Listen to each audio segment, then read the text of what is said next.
Just drink. I like it. I know, it's great, right? Another!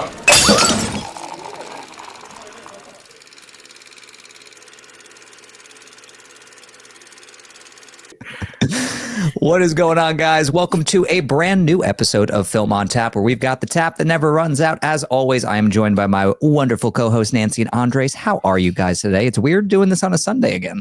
I know. Nancy's back. She is back. Yeah. For a little background for everyone, my computer charger decided to shit the bed right before the show. This is beautiful. And my laptop's so old it doesn't hold a charge past 45 minutes. So that was great. That was great. Jesus, maybe it's time to upgrade. Yeah, a little bit. When I get money, then when that comes in. When that would help. That's the case with all of us. Yes. Andres, I see you have a new Batman cowl in the background. Yep. Keaton's 1989 Bat cowl is right behind me, and I love it. I'm secretly hoping that one day we're filming an episode and your entire shelf behind you just buckles and everything just falls. you know it's the weird thing. You know what's the weird thing about all that stuff is that like literally it weighs so little. It's literally just collectively just a giant collectively you have a lot of shit. Collectively, you got a lot of shit on that shelf. Hopefully, you put it together very well. Oh yeah, very well. Cue it breaking. Oh man, the timing of that would have been perfect. That would be the short for the next time. That would be the short for the year. I would put that on a loop every week. That would be the clip every freaking episode. Even better than the Jason Statham short. Oh, way better than that. Are you kidding me? I would just watch it for my own personal enjoyment. Oh my god! Yeah. But today we've got. Tom? What? Oh, I always forget. Yeah, I was about to say. About yourself, self-care, Self-care. But no, I'm good. Definitely feeling good, feeling productive going into this week, feeling solid. Had a really nice weekend with with some friends and family. Ooh. Trying to have a relaxing Sunday here. Always fun. Anyone watch the Rumble yesterday? Totally. No, I haven't had a chance to watch the Rumble because I was editing a triple threat that is coming out very soon. Yes. Shall I crank out the world's tiniest violin for you, sir? It was a good one. Highly recommend. So Rumble was good. Andres had a very uneventful day. Got it. All right, cool. Mm-hmm. Listen, I suffered. You ought to know that I suffered. You suffer for your art. Nancy knows what I'm talking about. Maybe. Does she? Silence was pretty telling. If you're quoting something, no. If you're referencing what I know what you're talking about, then yes. Yes, that's it. Speaking of suffering, there's something that none of you want to talk about in this episode. There's at least one topic Andres doesn't want to talk about, and there's one topic that I know Nancy doesn't want to talk about. So without further ado, let's jump into these really fun topics that I'm very down the road in the middle about. So the first thing we're going to be talking about, there's a big piece of Scream news for you Scream fans out there. It was announced this week that Matthew Lillard, who famously played Stu in the original Scream film, he's going to be back for Scream 7. That's right. The thing fans have wanted and been clamoring for years is finally happening. And Andres and Nancy, I'm sure you guys have thoughts. What do we think about this, Andres? Because it seems like you have been wanting this for so long and you're thrilled. So, have I wanted Stu Macher to come back? Maybe, but I don't know. The more the cast comes out for this movie, the more I just start feeling like, what the hell are we doing with this movie? I mean, like, Stu Macher is coming back, but also Roman from Scream 3 is coming back. Yeah. And it just feels like every other week, somebody that has been dead in this franchise is coming back. And by this point now, they might as well just announce that Drew Barrymore is coming back. That's how unsurprising of these events and all these announcements have been lately. I mean, like, in terms of Stu Macher coming back, I think Scream 6 put the really nice little bow on that question where it's like, you know what? Could he have come back? I don't know. Could somebody survive a TV getting shoved on top of their head? And I think they punctuated it really well. but it just kind of feels like they at least with Scream 7, they kind of really botched this with the fans to the point where now they're just like they just keep announcing all different people coming back to the franchise. And it's like, I don't know, it feels less like yay, and it feels more like Robert Downey Jr. playing Dr. Doom all over again for me. It's just, I don't know. Granted, the only thing that could get me excited about this news is if it is that this Scream movie is going to be incredibly meta to the point where it's almost like Wes Craven's New Nightmare in terms of how that one was very meta, where it was about Freddy Krueger being in the real world of this universe where Heather Langenkamp and Robert Englund actually do exist, and there's an entity that's coming along. But with this in particular, I don't know if they'll actually go down that road, but this announcement just gets me very just like, more than anything else. But I'm willing to be proved wrong when the movie finally comes out, and I'll be willing to take it if it's a good move and with the story that they have. But so far, they've not told us much about it. They just keep telling us all this casting stuff, and that's the thing that kind of gets me a little just not necessarily as excited as I would like to be. Okay, that's quite a wallop right there. How about you, Nancy? I'm actually surprised you're more down the middle of the road on this than I thought you would be. Like, because for me, this is fucking stupid. Like, this is so dumb. Why are we bringing Matthew Lillard back? And you're saying like, oh, how could he survive a TV on his head? You forgot the most important part where he got stabbed in the stomach, where your vital organs are. And he even says like, dude, you were supposed to stab me on the side so I could survive. And he does not. And isn't that one character from the past couple movies, the one that keeps getting stabbed a bunch of times and keeps living? Oh, well, there is Mason Gooding. No, the brother, the twin. Yeah. He got stabbed, didn't know, and then but then he got stabbed like horribly and thought for sure he was dead, and then he came back. Yeah, so I don't know. Yeah, I mean, but the thing is, like, they got to him very quickly, whereas like Matthew Lillard's character, like he was chilling there with a stab wound and TV smushed his head, you know, and was there forever, and like no one showed up for a while. I just think it's very unrealistic to bring him back. I guess the only way like I would accept it if he's on like fucking life support and was in a coma and then like somehow gets out of his coma years later. I guess that would make sense. But I also feel like there's no need for it. We already did this with Hayden Panettiere's character, I forget where, Kirby. You know, we already did that with her, and I think that made sense because that was what felt to me was undoing an oops, because they didn't know that she was going to be such a fan favorite with, you know, with everyone. And they're like, oh yeah, maybe we can bring her back.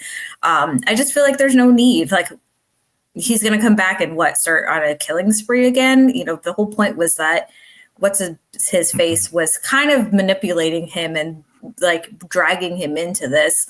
And he was just the psycho one where he's like, yeah, I just like killing, whereas everyone else had motives. So it just doesn't make sense. I don't know. We don't need it. And I feel like this movie is on such a hot mess express of like, I feel like they're grasping at straws to try to get people in now that we've lost, you know, the two main characters that we've had for the past two movies. So just no, thank you. I can't see them redeeming themselves and making this a good movie because they brought Matthew Lillard back. Yeah. Hot Mess Express is like an understatement for this movie. I feel like literally it's like they know they lost the fans by like, you know, shitting the bed with, you know, Melissa Barrera and Jenna Ortega. And like now they're just like, we need to bring Neve Campbell back. Pay her whatever the fuck she wants. Let's bring up that random dude from Scream 3. Everyone loves him. No, let's get Lillard. You know, it just sounds like they're just throwing shit at the wall and just hoping fans get excited, especially since this is something fans have wanted for so long. But now it kind of feels like almost too little too late of like, we know why you're doing this. Like, we know you want people to go see this movie. You want them to forget about the backlash and whatnot.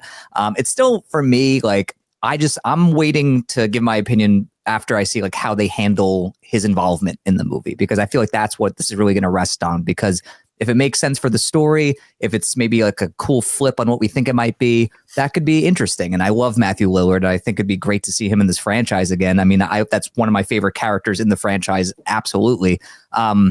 But even that being said, like it would have been really cool for him to be involved since, Billy was Melissa Barrera's, character's dad, and then seeing maybe like them interact would have been really interesting because, they both knew, he knew Billy and maybe like would try to be almost like this father figure to her or something like that. Like that could have been kind of cool. Or maybe even this way, have him be someone who actually helps them out to try to figure out who the killer is. Maybe he's being hunted as well. Like that would be kind of interesting because I don't want to go into a Scream movie knowing who one of the villains is because that's boring. The whole fun of a Scream. Yeah.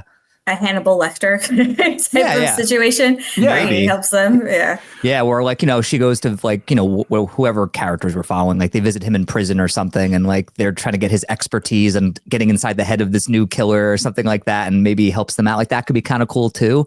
And I'm sure I want to see Lillard all like scarred and fucked up, I'm down for that. But for me, it's like, it makes my eyes roll. But at the same time, look, I can't turn off the part of me that would be excited to see him in this franchise again. But again, it comes down to execution. It's cool to have Nev back. It's cool to have him back. I also think it's strong to have Kevin Williamson direct this movie since, he's one of the main architects of this franchise. So I do feel like it's in good hands, at least from a directorial standpoint. And I feel like he wouldn't just phone in a Scream movie. At least I don't think he would. So I'm waiting. I'm cautiously optimistic about this, but still it does make my eyes roll a little bit, them really trying this hard to get fans on board. So that is what that is. Yeah, I think for me, the biggest part too of this is like, if you're going to do that, then you should have kept it a surprise. I get they're probably trying to pull fans in, but it's like, how cool would that have been if we didn't know and then he makes some sort of cameo? Like I would need to get people in seats. They need to get people in seats. But now it's just like, all right, sure, whatever. And here's the thing, and going on to the fact that you don't like the idea of knowing exactly who the villain is going into a Scream movie. I mean, I think that was one of the brilliant things that they did with Scream 6 when they announced, what's his name? Tony, oh my God, the Flash Thompson from the Spider-Man movies. Gotcha. Yeah. I feel like in my head, I was trying to get his last name and all I could come up with was Ravioli. And I was like, that ain't it. Ravioli. I feel like it's like ravioli. I think it's like ravioli or something. Sorry about that. Hold on. Now I got to look this up. Hold on. Yeah. But they had a really cool thing where the second he was announced, he looks like a ghost face. Revelori. There we go. It's pretty close to ravioli in my opinion. Yes. There you go. Sorry, Tony. Way off, but close at the same time. But it's in the ballpark, okay? Yeah. But the thing is, like, they had a really great little gag where it's like, you know what? Everybody who's expecting him to be the killer. Oh, by the way, he is the killer, but he's not the main killer. And they off him within the first 5 minutes and they're dealing with another ghost face. So it's like the idea of a ghost face that's picked off by another ghost face was brilliant. And I don't think you can capture that ever again. And I mean, I don't know what the hell Kevin Williamson's got planned, but it damn well better be good. Yeah, I mean, speaking of spoiling things before the movie comes out, let's talk about Sinners. Let's talk about the new trailer. Talk about a segue. So a new trailer for Ryan Coogler's Sinners, which stars Michael B. Jordan as two characters, twins, and Haley Steinfeld. It's a vampire movie. It's been highly talked about, highly anticipated. There was a huge bidding war for this movie, a little while back, and it's hitting theaters this April. It's our first big look at the film. Let's talk about it because I'm sure we all have some thoughts about this one. So let's start with you, Nancy, from Mount Crumpet. What are we thinking? Oh my gosh, I am so annoyed at this friggin' trailer. I'm annoyed at whoever made this trailer. I'm annoyed at the studio. Also, I'm annoyed with you two. First of all, I asked you guys, is there anything in this trailer I said proceed with caution. No, I said proceed with caution. You said, I don't think there's anything that they wouldn't show us that they wouldn't need us to know and blah, blah, blah, blah, blah. I said, I don't think they would have shown this stuff in the trailer if there weren't more surprises in the store. That's what I said. Yeah, and I call bullshit. And okay, well, that's more on them than me. My main question was, is there going to be anything in this trailer that I'm going to regret seeing and want to save it for the movie? And you guys kept giving me waffling answers. So I had been avoiding this trailer. And when I went to go see Companion, it was in front of Companion. So I was like, oh, fine. And had you guys been like, no, do not watch the trailer, I would have been like, all right, I'm just covering my eyes at least. But no, I watched it because I was like, well, maybe it will be fine. Maybe there's just a little something. And no, they gave me half the fucking movie in the trailer. So annoyed. First of all, the first trailer was fine. Like, I would have seen this movie with just the first trailer. I get with certain movies, like Abigail, for instance, we all said it would have been cool if we didn't know that she was a vampire and blah, blah, blah. But that would have been hard to get people in the seats. You have Michael B. Jordan, not one, but two Michael B. Jordans, and you have Haley Steinfeld in this. And I feel like there was such a draw for it already. And not knowing exactly what was going on, you know something creepy is going on, but you don't know exactly what's happening. I think that in itself was a draw. And then they have this trailer. First of all, if you haven't seen this trailer, don't see it. See the first one, you're fine. You know, it finally shows us that somehow with, you know, certain people and their singing, it brings people to, like, I don't know, opens like a portal essentially to the, like, the afterlife, and like, here's what I'm gathering. And they seem very zombie-like. Zombie-esque is what I'm picking up on. But then they show so much, and the fact that they show that Haley Steinfeld is turning into one of these zombie whatever they are, I was like, are you fucking kidding me? She's one of the main characters. Why would you show that in the trailer? I get maybe there's more to it, but that would have been cool to see in the movie and not knowing that going into it. So I'm annoyed all around. Obviously, it still looks like an amazing movie. I'm still going to see it. But I'm angry because it looks good. Yeah, it looks great, but I would have loved to see all that when I saw the movie. And, you know, I just don't want to go into it, be like, oh, yeah, I remember that from the trailer. Oh, yeah, I remember that from the trailer. And we get to the end, and it's like, okay, I saw 80% of this in the trailer, and there's no surprises. Ugh. Great movie, stupid, stupid trailer. Where does Andres fall? I'm curious. Here's the thing. For me, I just kind of fall into the place of, I don't know, nothing about this trailer really surprised me in terms of just revealing anything, because even the Haley Steinfeld part? Oh, I mean, come on. You know in that first trailer there's something wrong with Haley Steinfeld. So you don't have to show it. Yeah, exactly. Like, just chill out. All right, she might be evil, but we didn't know she was going to be a fucking vampire, but now we do. Yeah, vampire, exactly. Zombie, or whatever it is, but I find that Kugler's talking about this movie in like magazines and all this other stuff. I find what he's saying in those to be more spoilerish, but he himself has even said that he has a big hand in the marketing for this. So everything that you are seeing is purposely meant to be seen. That won't spoil the movie all that much. And I'm like, all right, but yeah, no, it's, I don't know. For me, I just kind of came down on the side of like, this just looks good, but it didn't necessarily move the pin for me any further in terms of what my excitement for the movie is.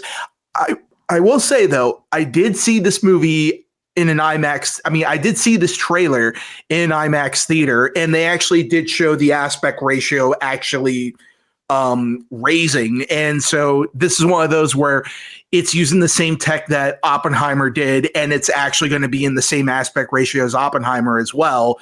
So so we can see all the spoilers in nice imaging in full frame. Fantastic. In full frame. But what that really shows is that I think there's going to be some action scenes in this that are really, really, really going to take that even further. And also, we've never seen a horror movie in an IMAX frame, in an IMAX aspect ratio before. So this will be brand new going forward either way. I mean, with this trailer in particular, does it really turn the needle for me in one way or the other? Not really. It just kind of showed me kind of what I thought what I suspected was going to be the thing. However, it doesn't tell me exactly if Haley Steinfeld is a vampire or if she is just another mythological creature or something like that. But either way, I'm sold. I'm still sold. I'm going to go see it. I just hope to God that they don't show us another trailer that possibly might. Oh, I'm not going to watch another trailer for this movie. I'll tell you that much.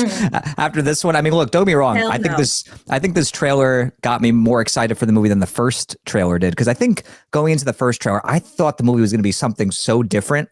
And so when I saw what they were going for, I was like, I was like, okay, definitely not what I was expecting, but I'm really on board for the way they're tackling the story. You know, doing a vampire movie is just like we've seen done 1,000 times, but I feel like this is a pretty fresh take on it. Like the whole, you know, playing music and opening up some like door to the afterlife or to like, you know, where these spirits can come through and stuff like that. I thought that's a really cool idea. Visually, it looks stunning. Michael B. Jordan looks like he's having a blast. Haley Steinfeld looks great. But yeah, I didn't need the reveal of her being one of these vampires. I certainly didn't need the reveal of one of Michael B. Jordan's characters turning as well. I was like, I was like, yes. Dude.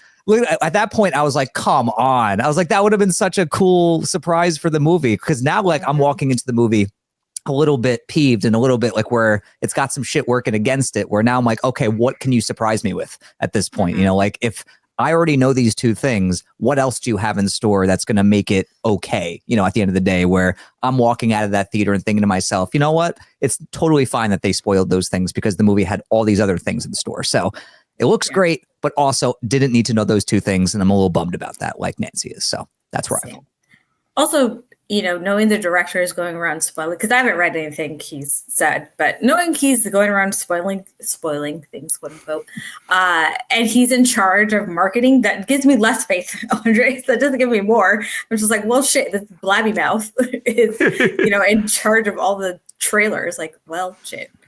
I mean, it still looks great. Like, I'm sure it'll be very entertaining regardless, and a good movie all around. But yeah, I'm same with you, Tom. It's just kind of bummed of like, all right, well, kind of see the two big turns they were going for. So like, I think it would have been great if they didn't even show the reveal that his brother turned. Like if they stopped it, like, well, that ain't your brother anymore or whatever or something, and then it would have just like cuts to black. That would have been perfect, you know. Like just give us a little bit of intrigue, you know. Don't spoil that shit. I don't know, just like it just made me so angry. Look, I love the teaming up of Ryan Coogler, Michael B. Jordan. They're so good together. But also like be better, you know. It's just like come on, like this spoils too much. I don't know. I'm angry about it. Yeah, I don't know, for a movie that's supposed to be 2 hours and 30. I think there is. I think there's a ton that they're probably saving for this movie for the actual release. Look, I'm happy to eat my words when this movie comes out. I'm hoping that we can come on for that episode and be like, yeah, not a big deal. They spoiled that stuff. I want to say that. I'm not like, because I want to see the movie. It doesn't take me, you know, it doesn't make me want to not see the movie. It just like, you know, it makes me know too much, at least in my mind, going into it. So yeah, I understand. But, you know, I will say a movie that did spoil something, but it really didn't matter because it had so many great, wonderful surprises in it. Let's talk about Companion, people. Let's talk about the main movie of the week. This is a new dark comedy / thriller that stars Jack Quaid and Sophie Thatcher about a man who he has this robot companion who doesn't know that they're a robot, but they slowly find out, and then things start to go awry.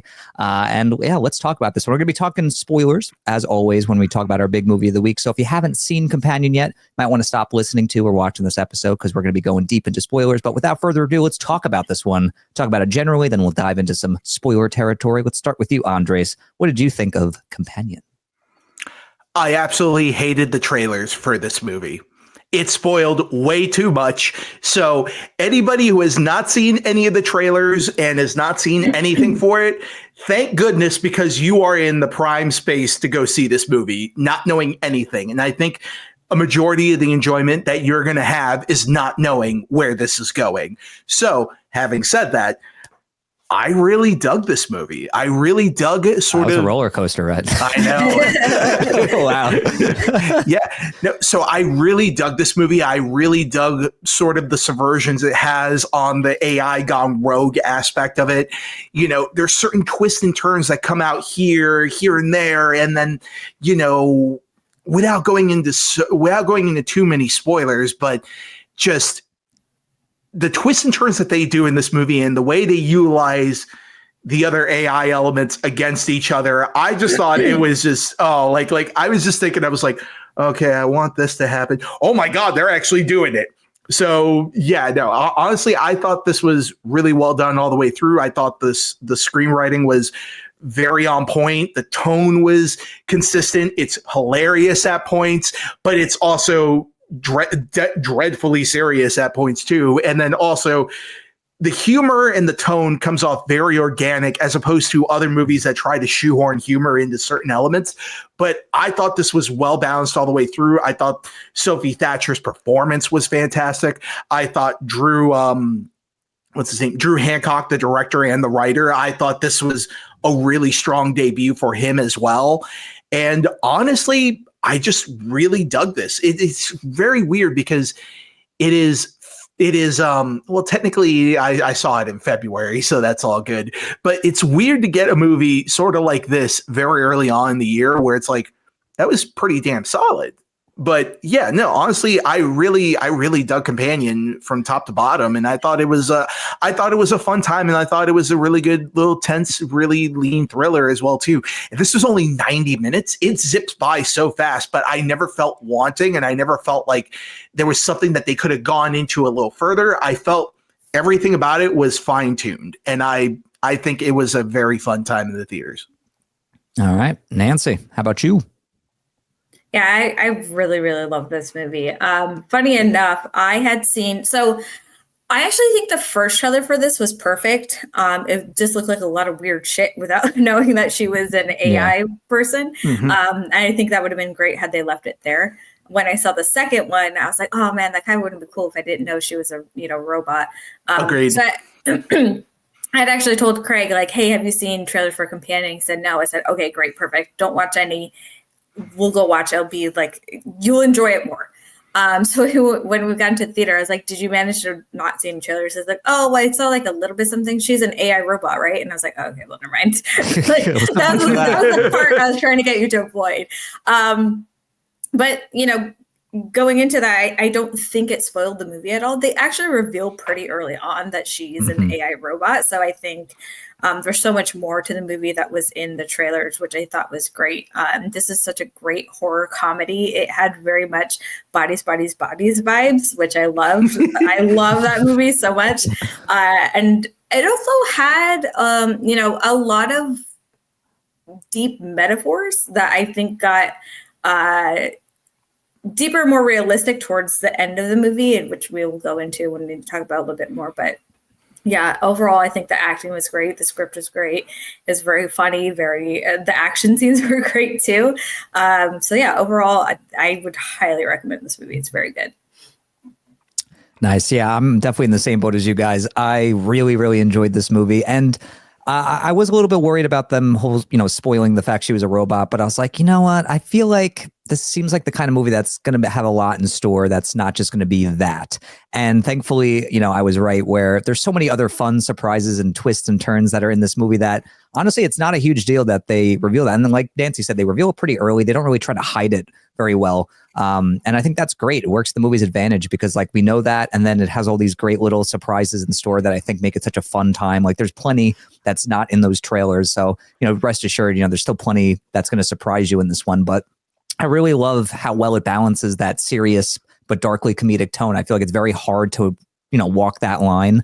But I feel like, Hancock does a great job with the script and direction to make sure that the tone is always right. It's never imbalanced. And I think the performances are fantastic just from everyone. Like everyone is just like perfectly calibrated in this movie. Jack Quaid, I think, is really strong here. It's great to see him play like another piece of shit. He's so good at it. Like I'm telling you, he's got two really good gears. He can play like that, like everyday ordinary guy who gets thrust into extraordinary circumstances, or he can play a complete douchebag piece of crap waste of life. And I feel like he's so good at playing both. And that's on full display here. Sophie Thatcher, she's slowly becoming one of my like favorite actresses out there. She was great in Hereditary. Great to see her kind of shift gears a little bit more here. I also think Lucas Gage is fantastic in this movie, who plays one of the supporting characters. And, he's been popping up a lot. He's a big horror movie actor. He was in Smile 2 and he was great in that. But I really loved his performance here. And when we get into spoilers, I definitely want to talk about that performance some more because I think it goes to some really fun places. I think Harvey Guillen is hilarious in this movie as well. Great to see him in a comedy like this. And just overall, just really fun, entertaining movie. It's lean, very little fat in the bones here. And I just feel like it's just a great, like weirdly good date night movie. But also I think it has some really strong things to say about like toxic relationships and control and how dangerous and just horrific that can be. And I feel like it gives that the weight it deserves here without trying to undercut it with humor. So I really enjoyed this one. I thought it was good. Absolutely. Also, did you guys know that Rupert Friend is in this freaking movie too? I was so happy to see him. That completely blew my mind. He played Sergey. Yeah. Oh no, but what is what else did he do? How do I know him? He was in Pride and Prejudice, the Keira Knightley movie. He was also in well, you definitely wouldn't have seen Agent 47 nope. Hitman. Nope. Never see Homeland? Nope. Okay. Oof. We are striking out left and right. Yeah. He's the Grand Inquisitor in Obi-Wan. Nope, we're still striking out. I'm trying to think what you would actually know him from. Hold on. Let me see. Hold on. I'm looking right now. A good Sergey. Whoever this man is, he did a great Sergey. He's popped up in so many things over the years. He's very much a character actor, but the second you see his face. Wait, Nancy, did you see A Simple Favor, the Blake Lively Anna Kendrick movie? Oh yeah, about a while ago. He played like the boss of Blake Lively's character. Mm-hmm. Ugh, I have like a vague memory. Okay. Well, that's the only thread. All the threads are gone. He was great as Sergey, and I shall know him as Sergey moving forward. Yeah, I'm looking at his filmography. It's nothing but strikeouts. There's no way. That's the only thing that you would know him from. That's okay though. He was great in this movie. Oh, what a douche he was. No, he was great. It was great to see him pop up. Mm-hmm. But also, I love the subversion on his character that they do, where they're like, I mean, I guess we're going to definitely have to go into spoilers to talk about everything else going forward from this movie. But I mean, the twist in terms of that you think that, oh, this is going to be the AI gone rogue story where it's like, oh, how could it have killed somebody? Or like, how could Iris have done this when she's programmed not to? And I love the fact that they just snap that away. It's like, oh, she's been modded. I love it. He's like, what, you jailbroke your robot? You jailbroke your sex bot? Your sex bot, yeah. It was such a good twist. So yeah, but the way that they use that in particular in terms of just where overall the plot goes, where it's like, what if we use this jailbroken robot to murder somebody by accident, and then what we'll do is we'll pin it on the robot, and you can't pin a robot on crimes, and we'll just steal Sergey's money and it's all good. And we're out of this scot-free. I was like, I've not seen a movie kind of use like sort of like that type of like heist mentality. And I was like, I thought it was really intriguing to do that right off the bat, but going even further and then even discussing the fact of like, certain characters that were there are also robots as well. We're like, wait a minute, there was more than one of these motherfuckers there? Oh my God, that's hilarious. Yeah, that revealed that Harvey Guillen's like boyfriend was a robot. That was so well done. Like, yeah, it got me. It got me. Oh, really? Okay. Me. I was like, this guy seems like a robot. Like, I don't know. Well, but I also felt like, I should have seen it coming, because they even like make him look almost like, I don't know what the word, like very like almost like Jude Law AI kind of, you know what I mean? Like, where they like make him look like almost too perfect. Where I was like, damn, I should have seen it coming. His face is very good for a robot, because he's very. He's got a good robot face. He's a very like statuesque, like handsome person. Where it's like, you could be a robot. You're too pretty. He can either be the heartthrob, or as proven in Smile, he can be fucking terrifying. I mean, like that smile, his smile in Smile really creeped me out. So just to see just how much he can branch out is truly impressive on that front. And I'm just like, and also I was not prepared for sort of the emotional punch that they would give his character by the very end. That was really good. Yeah, I mean, all throughout, really. Not just the end when he, which I think it was weirdly sweet that he was like, "Babe, I know I'm a robot." Like, like that whole scene was like so surprisingly sweet and like heartfelt. Mm-hmm. It's like, oh, and I love how they actually like drop hints that they're robots throughout the beginning when he's like, oh, what's the weather look like? And she's like, 70% rain or whatever. And I feel like had I not known that it was going to lead into them being, AI, I would have been like, is this bitch a robot? Why is she acting so weird? Or like, Yeah. is he a robot? Why is he acting so weird? So I like that it wasn't just a complete twist. Like, Is this bitch a robot? it's just like, you know, little signs that were leading up to it. I think they both perfectly played, you know, very humanized version of AI robots, but there was still that sense of like, it didn't feel like just a straight up person. Like they played both very well. Both of them did. Yeah. So yeah. I felt like they got to a point where I was like, who else is a fucking robot? You know, like where I started getting there. I was like, who else seems kind of off? And like, I feel for like a good 15, 20 minutes, I was like, I don't know, this person's acting kind of weird. Are they a fucking robot? Like, I don't know. It's like, I like that it created that game for me. It's like, who's a fucking robot? Yeah.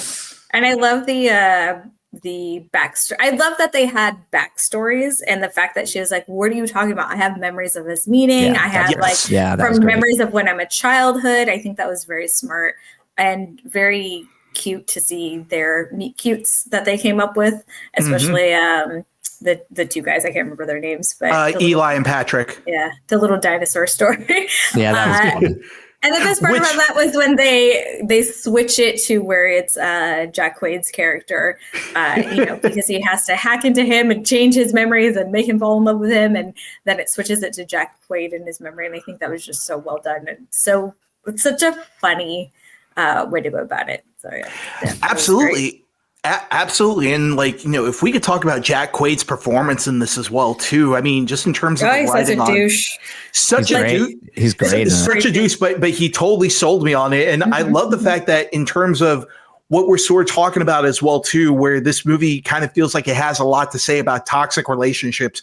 I mean, you know, having seen a lot of my friends go through really toxic relationships and just seeing how this new person will come in and will just start to just sort of turn people against each other and stuff like that. In essentially the same way that Jack Quaid does when all of a sudden, you know, his robot just goes away. And then all of a sudden it's like, well, I need somebody new to sort of just, you know, take over and manipulate. And then without even a second hint, he just goes over, resets that robot and plays the game with Patrick and makes Patrick fall in love with him and jailbreaks him too, to the point where you're like, oh man, that is kind of something we haven't really seen done with this sort of like toxic relationship trait that we've seen in movies, but also to apply that to AI as well, I thought was particularly interesting. And I thought it was very well done, and it didn't seem out of place for the movie.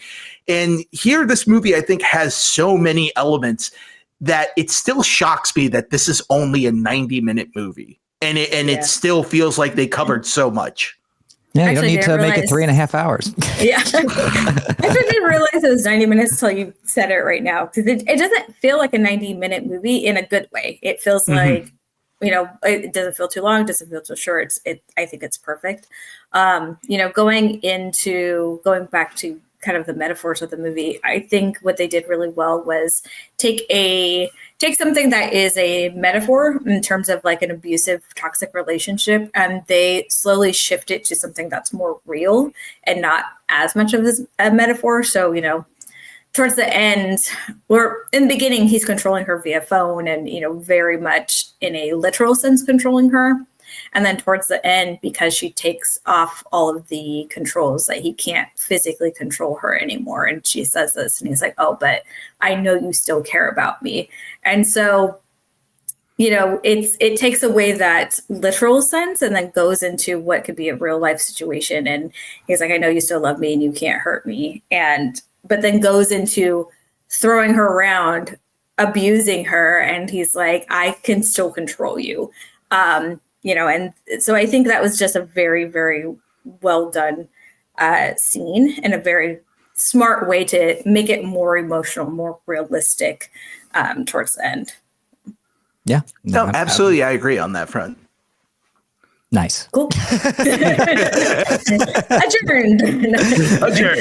Yeah, but that's like I said, like the movie isn't afraid to go to some darker territory, and it handles like those shifts in tone well, where like it felt earned at that point, where it didn't feel like some jarring change in tone where it just became like a super dark movie. It was just, I felt like it kind of hammered the point home where, yeah, like when you're in a toxic, emotionally abusive relationship, a lot of people have a difficult time leaving those relationships because they still care about that person so much, and it gets them into all sorts of sticky situations. So it was great seeing that on screen. I thought Quaid and Thatcher sold the shit out of that, and I really also like the fact how they use modern technology and how it kind of like creates all these issues. Like when she finally gets into the car and she's able to like change her voice to get the car started, which I thought was great. But then she it gets reported stolen, so then she can't just like how technology is kind of working against technology, if that makes sense. Like, I don't know. I just thought that was really fun.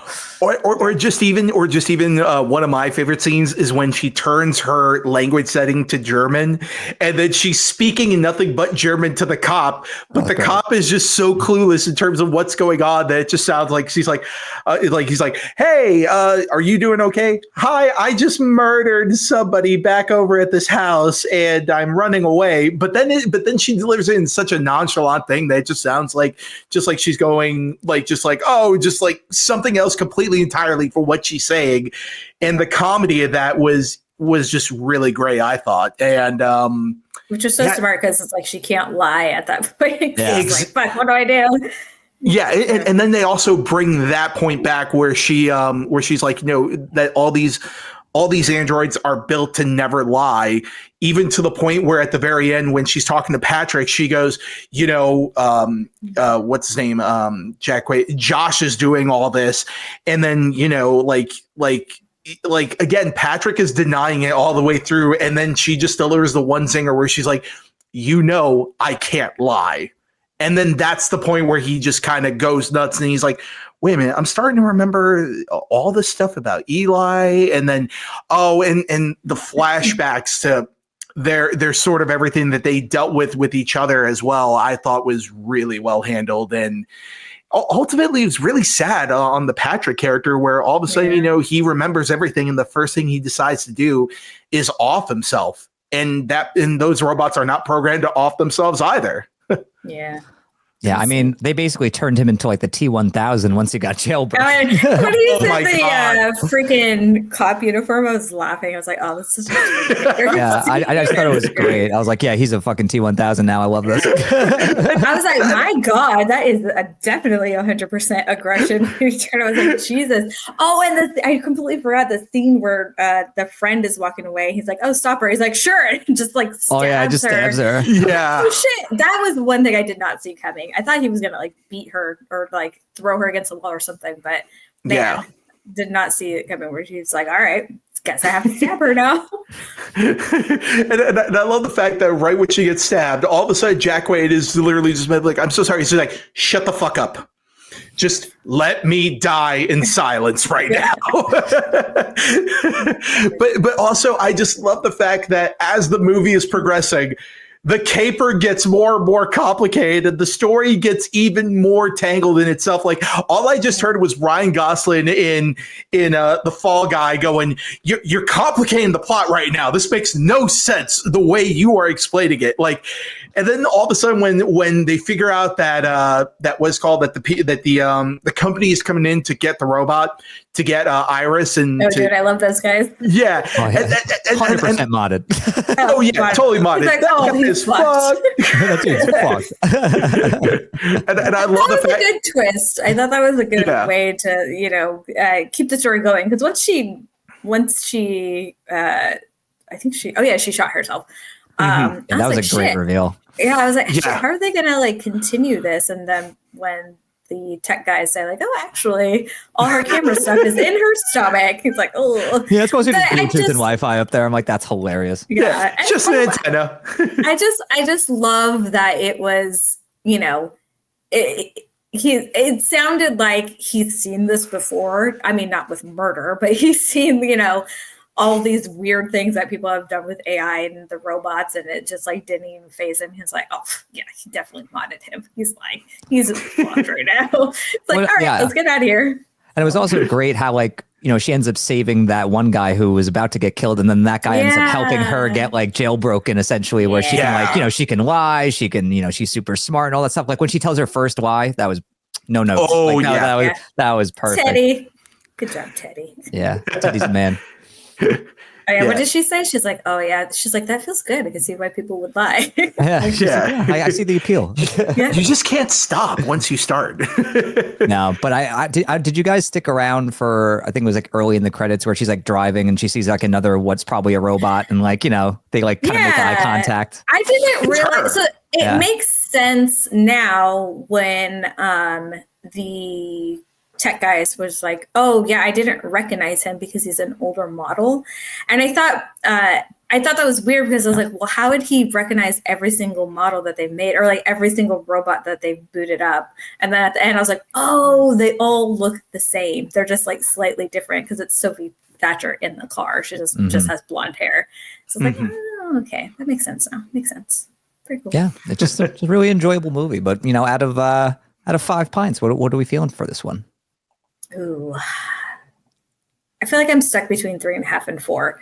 I'll give it 4. I feel like there's not much I can say that I didn't like about this movie. I feel like in this whole, I don't even know if we've mentioned anything that we don't like about this movie this whole time we've been talking about it. So I'm going to give it a solid 4. I think it's such a fun movie. Again, very bodies-esque, which I love, you know, this kind of like dumb horror comedies. So great. So yeah, I'll give it a 4. All right, 4. Andres? Yeah, I mean, like as we're talking about it, I don't really see a lot of flaws with the movie in particular, or just if I was to give a certain flaw, it is that maybe certain twists in the very middle kind of get a little predictable in certain ways, but in terms of the execution, it's really different. So I'll still give it points on that front, and I'll give it points for execution all the way through because I think it was pretty strong going all the way. But yeah, I mean, for me, this is absolutely a solid 4. It's not perfect, but it is for what it's trying to do and what it's trying to say. I thought it succeeded very well. Like you have more? Did you have something else to say? But yeah, I'm 100% in agreement with you guys. I'm giving this one 4. I mean, very minor nitpicks for me. I mean, I guess some of the supporting characters I wish were fleshed out a little bit more. Like that, you know, one friend of his that, you know, ended up getting stabbed. I wish she was kind of fleshed out a little bit more. And you know, some of the storytelling is slightly and very slightly predictable toward the end of the film, but it was still handled really well and executed beautifully. And it's just a really well balanced, well performed and written movie. And I really enjoyed it from beginning to end. And I just think, you know, especially for like an end of January, early February release, very, very strong. And I'm very excited to see what Hancock does next. You know, from what I read, he is writing a remake of The Faculty, which I am very cautious about because that is one of my favorite movies of the 90s. But after seeing Companion, I can see him having a different take on the story and handling it pretty well. So I'm cautiously optimistic about that one. But that movie is near and dear to my heart, so don't fuck it up. Yeah, Faculty is like quintessential 90s. I freaking love that movie. Oh, yeah. Very good movie. Cool. Oh, yeah, you give it 4. I forgot we actually rated the movie. I was like, oh, yeah, you give it 4. Yeah. So funny. But yeah, let us know in the comments below if you've seen Companion, what you think of it and what you think of the new trailer for Sinners, if you ended up watching it and seeing some of those spoilers. And of course, what you think of Matthew Lillard returning to the Scream franchise. Let us know in the comments below. And thank you, of course, for tuning into a brand new episode of the show. And before we head on out, where can the fine people find you guys on the interwebs? Oh, me. Okay. I was like, yeah, I'll go. You can find me on Twitter and Instagram as Galagos. You can also find me editing our mutual buddy David Jadoyan's show Cinemojis. And I was just on an episode of Sell the Score with our good friend Eric Rodriguez, Nancy's brother. And that was a fun time.